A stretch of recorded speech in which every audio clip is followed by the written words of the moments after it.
पृथिव्याम त्रीणि रत्नानि जलम अन्नम शुभाषितम, अर्थात जल जो जीवन है, अन्न जिससे शरीर चलता है, और सुभाषित अर्थात वे वचन, वे बात, वे सूक्तियां जो इस जीवन को जीने योग्य बनाती हैं। तो आज का प्रसंग केंद्रित है इसी रत्न पर जिसे जल कहते हैं। और जल में भी जल की उस पवित्र धारा के नाम, जिसे मैं अक्सर कहता हूं कि मां गंगा कोई नदी नहीं है, बल्कि वो इस देश की ऐसी सांस्कृतिक महारेखा हैं जिसके दोनों किनारे इस देश की चेतना, इस देश का ज्ञान और इस देश का अस्तित्व सांस लेता है। आज से हजारों वर्ष पहले सगर नाम के एक प्रतापी राजा हुए, बहुत बलशाली, बहुत पराक्रमी।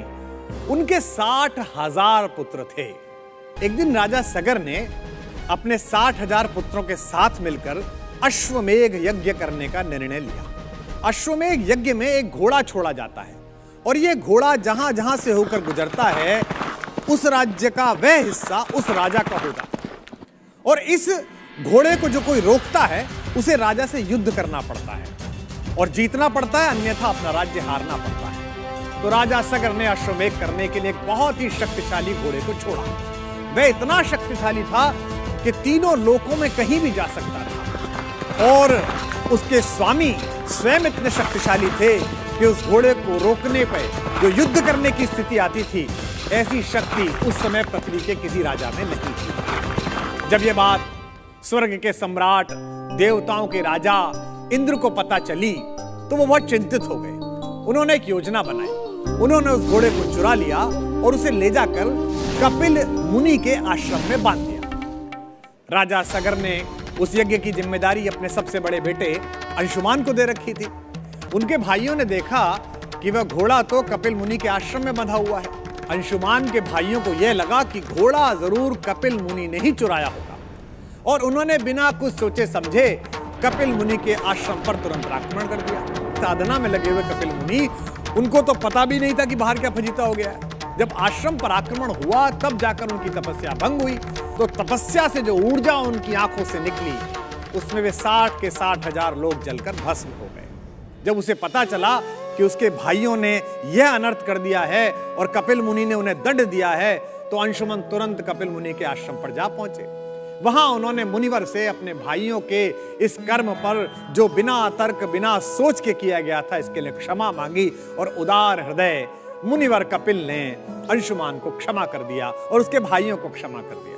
अब अंशुमान ने पूछा कि प्रभु, आपने क्षमा तो कर दिया, पर ये भस्म के रूप में पड़े हुए मेरे भाई, इनकी मुक्ति का मार्ग बताइए। तो मुनि ने अंशुमान को यह बताया कि तुम्हारे भाइयों को जो मैंने भस्म किया है, यदि उनका स्पर्श पवित्र मां गंगा की किसी धारा से हो जाए, तो तुम्हारे भाइयों को निश्चित रूप से मुक्ति मिल जाएगी। इसीलिए मुक्तकामी चेतना का द्वार कहा जाता है गंगोत्री को। मुनि से अपने भाइयों की मुक्ति का मार्ग जानने के बाद अंशुमान ने बहुत प्रयास किए कि किसी तरह मां गंगा पृथ्वी पर आ जाएं, किंतु इतनी बड़ी देव नदी को पृथ्वी पर लाना कोई सामान्य काम तो था नहीं। वो सफल नहीं हो सके और उन्होंने ये दायित्व अपनी अगली पीढ़ियों को सौंप दिया, अपने वंशजों को सौंप दिया।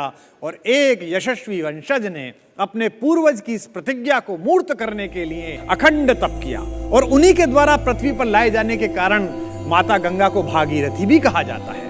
और अवधरदानी शंकर, तपस्या पर मुग्ध हो जाने वाले शंकर ने भगीरथ से कहा कि वत्स बता, मैं तेरे लिए क्या कर सकता हूं। तब भगीरथ ने कहा, प्रभु, इस माता गंगा का वेग केवल आपकी जटाएं ही संभाल सकती हैं। और मां गंगा ब्रह्मा के लोक से शंकर की जटाओं से होती हुई पृथ्वी के स्पर्श करने के लिए आ गई, और सगर के 60,000 पुत्रों के साथ साथ आज तक, आदि अनंत तक और आने वाले अनंत काल तक हम सबकी मुक्ति का मार्ग प्रशस्त करने वाली बनी। अब इस कथा का प्रतीक शास्त्र क्या है? सबसे पहले राजा सगर से शुरू करते हैं और उनके 60,000 पुत्रों से। 60,000 पुत्र अर्थात राजा सगर की सेना के 60,000 सैनिक। जो नायक, संस्थान का जो सबसे बड़ा व्यक्ति अपने साथ काम करने वालों को अपना बेटा समझता हो, अपना भाई समझता हो, उसका ही अश्वमेध का घोड़ा तीनों लोकों में आराम से दौड़ता है। कहा जाता है कि समुद्रगुप्त, जिसने अस्वक्षर मुद्रांकित इस देश को कर दिया था, जो भारत के महानतम सम्राटों में से एक है, उसे अपने सैनिकों के बच्चों तक के नाम याद थे। एक सार ये है। दूसरा प्रतीक, अविवेक और अहंकार सिर्फ व्यक्ति नहीं, बड़े बड़े कुल और समूहों को नष्ट कर देते हैं। 60,000 योद्धा, इतनी महत्वपूर्ण जिम्मेदारी और ऐसा काम कि अगर ठीक से पूरा कर लें तो तीनों लोकों में उनकी जय जयकार हो जाए। लेकिन सिर्फ शक्ति के अहंकार में उन्होंने एक बार भी यह नहीं सोचा कि कपिल मुनि जैसे तपस्वी, जो पृथ्वी के सारे वैभव को तुच्छ मानकर अपना पिंडदान स्वयं कर चुका हो, उस सन्यासी को तुम्हारे घोड़े से क्या मतलब। लेकिन महाकवि दिनकर कहते हैं, जब नाश मनुज पर छाता है, पहले विवेक मर जाता है। इसलिए शक्ति के साथ विवेक की आवश्यकता थी, जो उन्होंने अपने पास नहीं रखा, इसलिए उन्हें भस्म होना पड़ा और उनका जो पूरे संस्थान का उपयोग था अश्वमेध का, वो भी व्यर्थ हो गया।